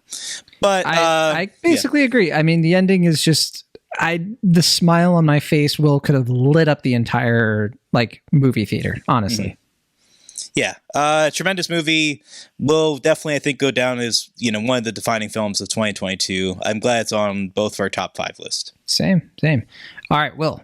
Now we're at our number 2 of the year. We're almost done. But what's your number 2 of 2022? So my number 2 film is a film that you have already mentioned, but it's a film that I could talk about constantly. It is Jordan Peele's Nope. And this is one of the films that I feel like, you know, obviously I was very high on the film when we talked about it, and I was high on it when I saw it, but it's one of the films that's grown on me more and more, I think, as the years progressed. I think, you know, we've already seen and established that Jordan Peele is, you know, truly one of the dynamic up-and-coming filmmakers of our time, and that he's only continuing to hone his style, be more brave, be more provocative, be more in tune with what he wants to do as a storyteller, what stories he wants to tell, the perspectives he wants to share on the silver screen, with the capabilities and the opportunities that have been given to him. But I think with this film, what's really kind of stuck with me is just the density of what he's able to say with a story that, you know, on the surface is, you know, it's another sort of you know, alien story where we have characters kind of similar to Close Encounters, or not an alien film, but Jaws, where you get kind of a band of characters coming together to kind of stop this unstoppable force. But more than that, it's a film that is exploring the business of Hollywood in general, and it's compared to other films that we've gotten this year, including many films that I love that celebrate the grandness of the movie machine, and recognizes that, you know, it's not always great. There are complexities to it. There are hardships to be found. But man, there's nothing like the movies. I feel like this movie is very much able to capture that complexity in a way that doesn't shortchange either the beauty or the terror of it. And certainly, as we see with the Gordy segments of the film, you see really just the inherent tragedy of not only what's like for a lot of these animals that work against their will for the most part in this industry, as well as younger children who, kind of get caught up in the grandeur and the expectations of their peers, but also just the beauty that comes from like when you make something as a collaborative unit and you work all day and you kind of slave over an image and it just, you're able to find something against all odds and you make something truly momentous. And it's the type of film that, as much as I do like Babylon, I feel like this movie is doing what it's doing tenfold. It's able to do it in a lot more original and daring and ultimately meaningful way. And so, yeah, I just think it's definitely one of the best films of the year. It could very well be Jordan Peele's best film, though it's hard to say. That's kind of the beauty of his early filmography, is that like I think all three films could very easily, you could make a great argument for why they're the best film he's made so far, and I think he has several great films ahead of him. I think it's very easy to put this film in my top three. It's a film that, I very much debated whether it's my number one film of the year, and and maybe it is. I don't know. I'll have to figure that out later on. But for now, I put it number 2. It just warms my soul and then some for you to be as big of a fan of Nope as you are, because it just makes me happy. What a movie. What a picture. All right. My number 2 is After Sun, which is the film debut of Charlotte Wells. I think it's the only film debut I have on my list, if I'm not mistaken, because I'm pretty sure every other director. I don't think Happening was a debut, but I'd have to double check on that. I think that was a debut Was it? I thought Return the Soul was a debut. For David Chu? I'm pretty sure David Chu has done a couple other movies. Okay, maybe I just misspoke. Maybe I did. I'll fact check that later. But for now, I'll look it up while you're talking. Okay, please do. For some reason I thought David Chu had done something else, but anyway, I thought he had done 2 other movies, but I could be mistaken. But Charlotte Wells, who made this movie set in the 90s, deeply personal movie, a movie that was on my radar as soon as I found out that Paul Mescal was the lead in it. And Paul Mescal, who, we saw last year in The Lost Daughter, he was not one of the main characters, but he was in there with Olivia Colman. And I just remember being like, his time is coming. I think Paul Mescal he is on the up and up. Like, I think that he is on the verge of like breaking out. Him and Daisy Edgar Jones had great years. She was, of course, in Where the Crawdads Sing and Fresh. These 2 actors I should mention were the 2 leads in Normal People, a show that really affected me. And I just think that this performer is just such a powerhouse of like understated melancholy and masculinity that I think is going to really serve him well as he finds even more terrific roles for himself. He, to me, feels like it kind of reminds me of like when Jesse Buckley was kind of breaking out with movies like Wild Rose. This to me feels like his Wild Rose in a lot of ways. Did you finish your fact check? I see the look on your face of like, I'm going to make John embarrassed. No, I misspoke. Yeah. Audrey Dwan. She had made 1 film prior to this, and then the director of Return the Soul had made 2 other films before this. So. Interesting. Oh, yeah, so I misspoke. I apologize. So yeah, this is my only debut of on the list, but I mean, a truly incredible debut. I can't believe that this is her first film, honestly, because it's a movie that is essentially like a montage of this memory that this young girl has from the 90s. The young version of herself is played by Frankie Corio, and she's 11 years old, and she's with her dad on this like trip to this resort just for a short amount of time, and she's kind of reflecting on what happened on these sweet summer days, basically. And her trying to figure out who her father was. And I won't get into detail here, but there are certain things about her father that she's trying to figure out. In a lot of ways, the audience is too.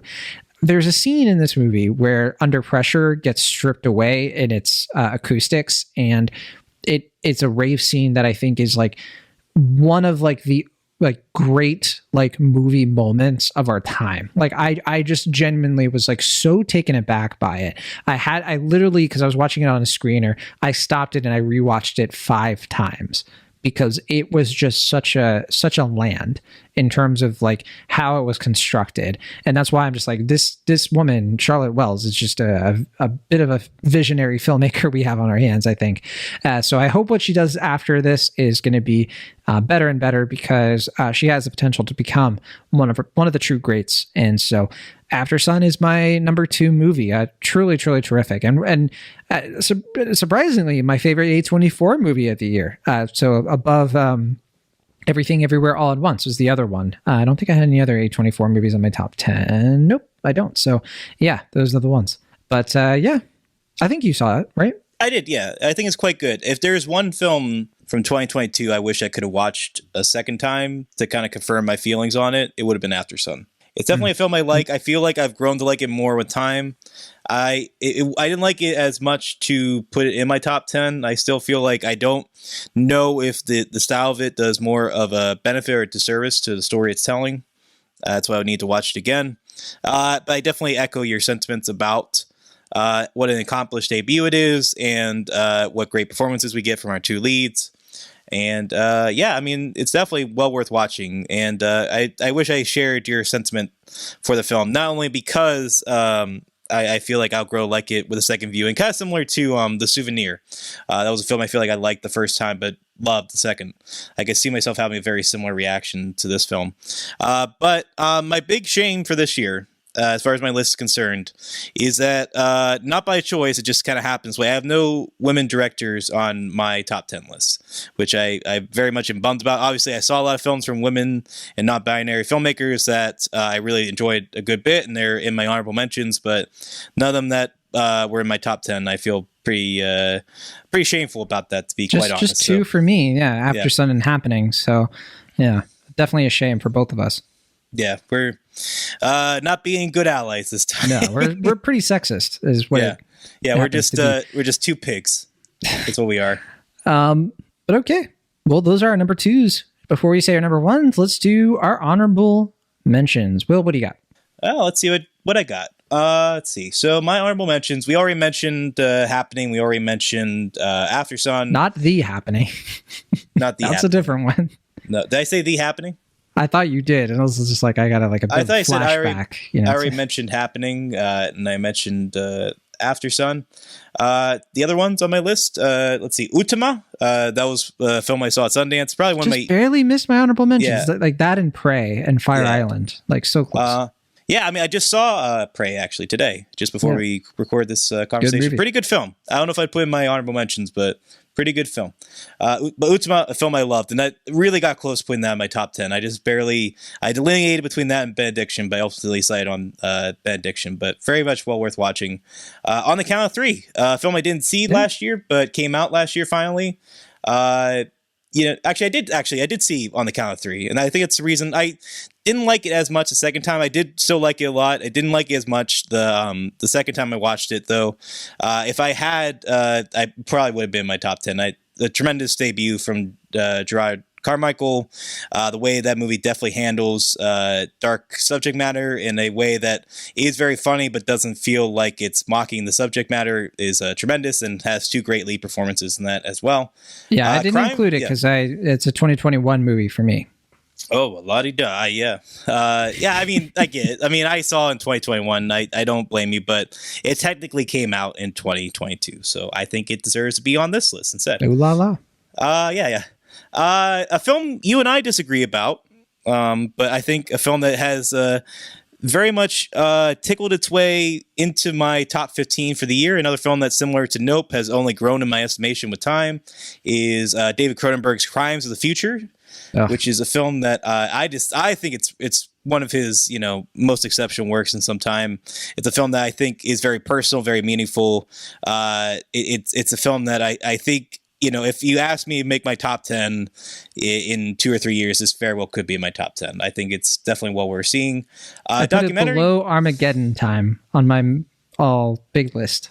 Oh, okay. That's actually the second film I was going to mention next in this list. Another film that's grown with me in my estimation is Armageddon Time. But the film, another film that you, John, for some reason keep shortchanging. It's way more complex, way more moving than you give it credit, but that's neither here nor there. A film I don't think you've seen, but it was at Sundance, so I just saw it most recently on Hulu, where it just premiered on streaming, is Riotsville, USA. I don't know if you've seen that documentary, John. No, I haven't. But quite good. Easily one of my favorite documentaries of the year. Actually, probably my favorite documentary of the year if you don't count This Much I Know to Be True. Mad God? Probably would. But, yeah. Mad God, Phil Tippett's decades-long passion project. Incredible movie. I don't think John was quite as keen on it, but that's, another film that he can be wrong about. I don't care. A film that John didn't watch at all, but he should, is Jackass Forever, a film I quite enjoyed. One of the most joyous theater experiences I had 2022, quite easily. John is depriving himself of that experience for reasons that still I don't really understand. Let's see. After Yang. I think a film I think we can at least agree on in this respect. I think a film that from what I can recall, liked a good bit.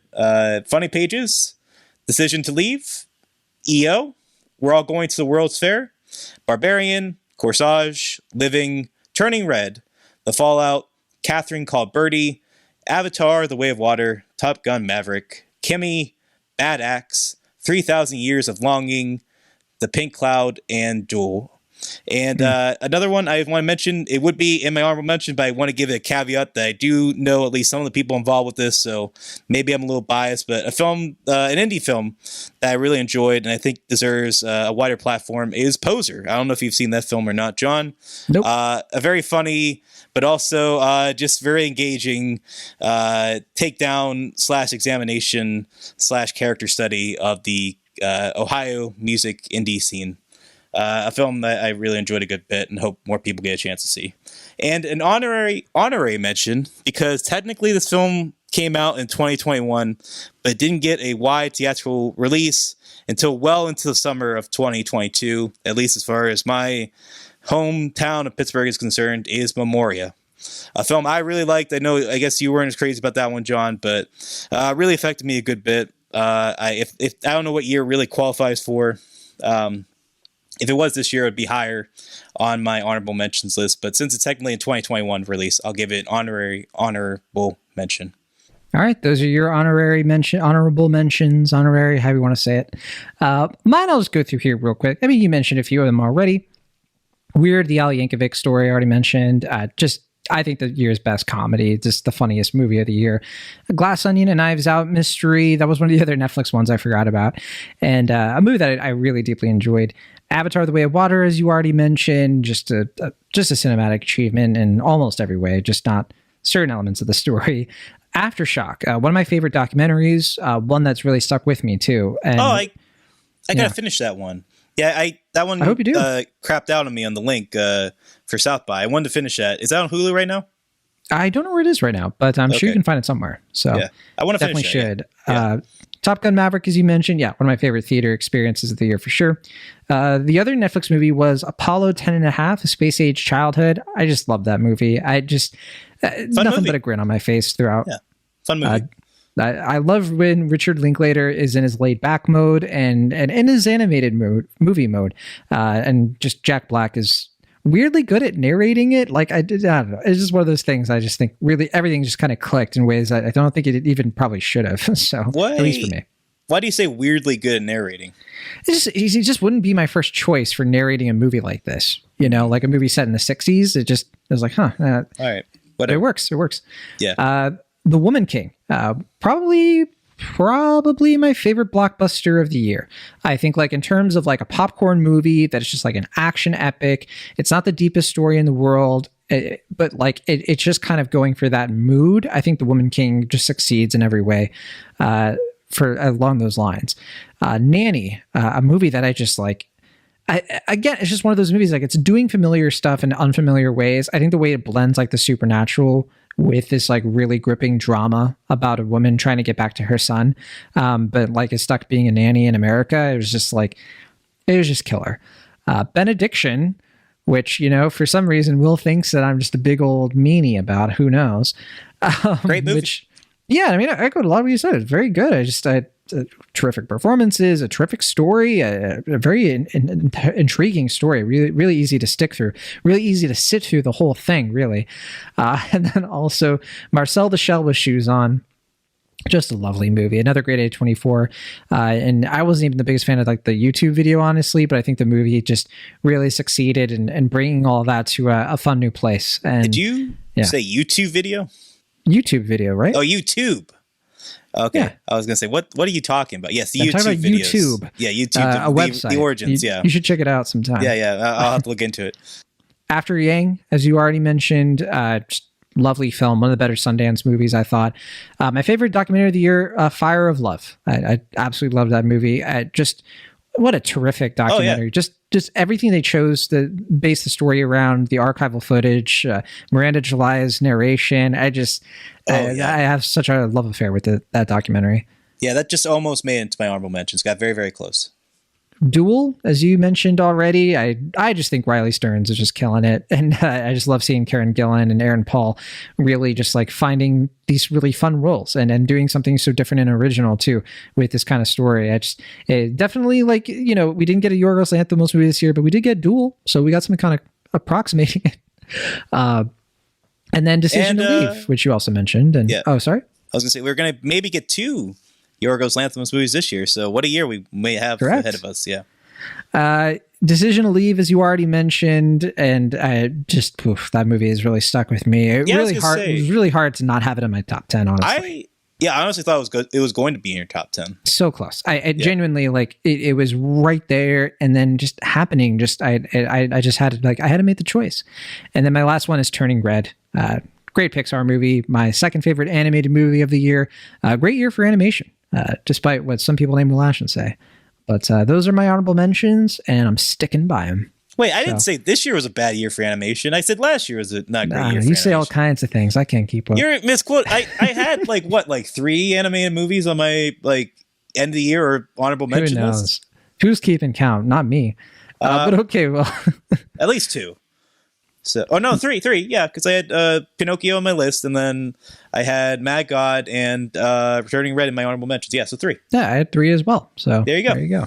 Quit giving me crap for it. I'm referencing another conversation I think we had, but anyway, Will Ash, your number 1 movie of 2022. The time has come. I'm doing the drum roll. You just can't hear it because it's disruptive. Yeah. Let's go. My number 1 film of the year is a film that you and I don't exactly see eye to eye on, and that's fine, because I'll love it just as much for the both of us. It is Steven Spielberg's The Fabelmans. The chance for one of our great storytellers to tell the story of how he became a storyteller. And I guess some people, not designate anyone in this podcast, found it to be a little self-aggrandizing, not quite as fulfilling as maybe some of his other films with dinosaurs and aliens and sharks and all that. But and that's not to say that those films are less worthy. Obviously, some of those are among the best movies ever made. But The Fabelmans, I guess for me, I was just really curious to see, we've seen, the legacy of Spielberg grow and grow. Like, everyone's going to acknowledge that he's one of our great populist filmmakers. What is it about his life that's really going to tackle something that we haven't seen before? And I think it is, despite what John might say, a very personal, very honest, and very exploratory and cathartic film. It feels like it has that, Spielbergian quality that everyone expects from a film like this. It has all the precision camera work, all the quick editing, all the sharp lines of dialogue from a really accomplished, well-written script. But it's also very exploratory. It tackles something in a very therapeutic and meaningful way. And it is able to tackle the legacy of Spielberg in a way that feels like it's tackling tricky stuff, especially in the third act, where it really kind of questions, what is it about Spielberg that makes Spielberg? And more importantly, is Spielberg, by being Spielberg, able to, be a person that he wants to be? Is he divorcing himself from reality, or choosing even to divorce himself from reality by being the filmmaker that he is, using his innate gift to kind of be a lesser person in the process, or in some respects, take that gift and use it in ways that may not be fully beneficial, but gives the people what they want? And I feel like these complications and these tackling of very, hard to answer questions in a way that feels very well rounded as a package just makes this very moving, beautiful, messy, but gorgeous film that I have thought about a lot and really enjoy and love. It's just, it's just tremendous stuff. Is it better than Nope? Is it better than Tar? I don't know. It's just a film that when I was watching, I was like, this is the film of the year, if there is a film of this year. And and it ends, I think, on a note perfect scene that brings a smile on my face even just thinking about it now. So that's my film for the year. It's Spielberg's The Fabelmans. What a film, what a filmmaker, what a story, what a list. That's me. That's my number one pick. I will say this. It's definitely Spielberg's best movie in a while. I certainly had a fun time with it. It's not one of my favorites of the year, but it's up there. I have it up there with, as I said before, movies that I like The Menu and Black Panther and The Northman. It's quite good. It reminds me of it's like that movie. It's like, I have this friend who I don't know super well, but I know what he's up to. He's super popular, the most popular guy in school. And I go over to his house for the first time and I get to know his parents. And I'm just like, whoa, there goes the mystique. That's kind of like the impression I got with this movie when I watched it. But at the same time, I really respect him for making this movie and going there, and I think that there are certainly some moments in this movie that one of them involving him seeing himself in a mirror that I'm just like, oh gosh, you're just going for it, dude. Okay, yeah. I'm ready. I buckled this seat in the theater has no seat belt, but I need one. Yeah. And that's what happened. Yeah. Great stuff. Yeah. And I know we disagree on Seth Rogen, but that's fine. Anyway. Sure. My number one movie of the year is Puss in Boots: The Last Wish. Wow, you've really turned around on that film. Just kidding. I had to do it because when you didn't say Puss in Boots: Last Wish for your honorable mentions, I was like, wait, what? How is this movie is loved by so many people, but I just don't, Look, sorry, it's not really my number one.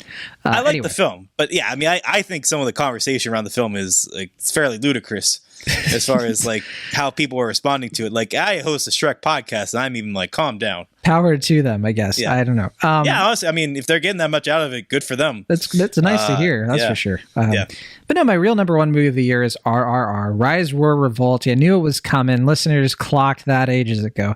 And I did struggle with this. I genuinely, for me, it was between this and After Sun. I struggled. I was like, which one is it going to be? And I came down to RRR because I truly think this is one of the greatest action movies ever made. I think that it's easily one of the best of the 21st century. It's up there with Mad Max Fury Road. It's up there with The Raid and many other of the like. And I think what makes it such a successful action movie is the fact that I think it's kind of leaning into a different era of action filmmaking when things could be fun. Playing with physics was a little bit more flexible. Not everything had to be so cut and dry and plain. And that's what I really, really love about this movie. It's just so absurd, but in all the best ways. It's absurd without we had the Jean-Claude Van Damme movies, right? We had Arnold Schwarzenegger and those were absurd too. But this one also has a beating heart to it that I think really just got under my skin where it really it just faced me down with its entire soap opera storytelling in a way that I just won me over so fast. I think the story about this friendship, the story like the flashback scenes in this, it really just feels like a true modern epic in ways that I think shouldn't be understated. I said earlier that I think Nope is I said Woman King was one in terms of blockbusters. Woman King was probably my favorite of kind of the normal blockbuster, right? But movies like RRR, movies like Nope, these aren't normal blockbusters to me. They're elevated blockbusters. Just kidding.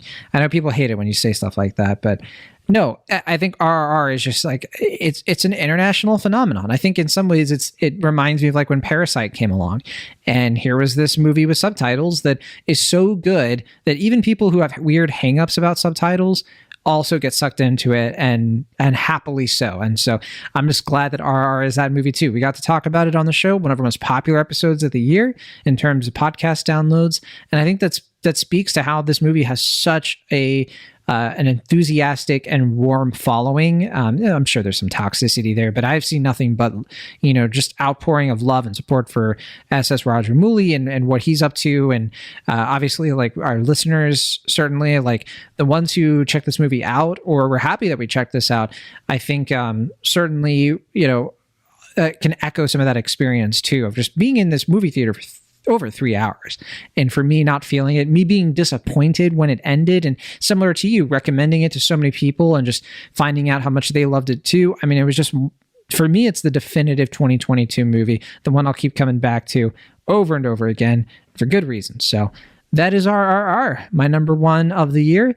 And yeah, for some reason you had it lower on the list. I guess you just didn't like it that much. Oh man, no, hell yeah, man! I'm so glad this movie, exceeded any expectations I would have had for it, and it's become, not only one of our favorite films of the year, but one of the best films of the year for many people. Like this has to be on like most people's best year lists, I think, that I've seen. It's, just speaks that, communitive power of it. Just, I think everyone can just really appreciate the gumption of it, the mad energy of it, but also, like you said, that beating heart that really kind of grounds the film enough to not just be like a silly spectacle, be something that has a deep emotional resonance, but has everything that you just want to see in a movie and just things you've never seen in a movie before. And it's just like, yeah, what a wonderful experience. I'm really glad that you and I got a chance to talk about it, at least early on for the national release of the film.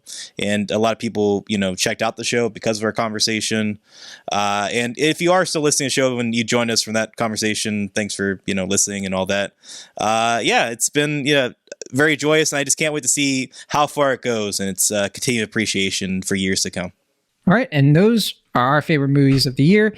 I just checked, and we did a great job, Will. This was a bit shorter, a lot shorter than we have in the past. Good job, Will Ashton. Good job, me. And I think part of that is because we just found a way to be concise, and also we had so much overlap. So it's good to have, good to know. But yeah, that's it. So without further ado, next week, what are we talking about, Will Ashton? I forget. I can't keep up. Well, if I have my way, we're going to be talking about a little micro indie film called Skinamarink. That is another film that's kind of become dinky dink Skinamarink a phenomenon. Love a genuine phenomenon, at least in the horror community. I don't know if that's the case on your timeline and the people you follow, but I'm seeing love for it left and right, sure. I mean, it's a little movie that could, and I feel like it is our duty to talk about it because I have a lot to say about it. I'm really excited and curious to hear what you think about it and what you have to say about it. I think it's going to produce a very good conversation, whether it's with you or with someone else, because I don't know what your availability is going to be leading up to Sundance. But I hope you get a chance to check it out, and hope we get the chance to talk about it on next week's episode. All right. Until then, though, thank you so much for listening. From the Internet, California, I'm John Negroni. And from the Internet, Pennsylvania, I'm Washington. See you next time.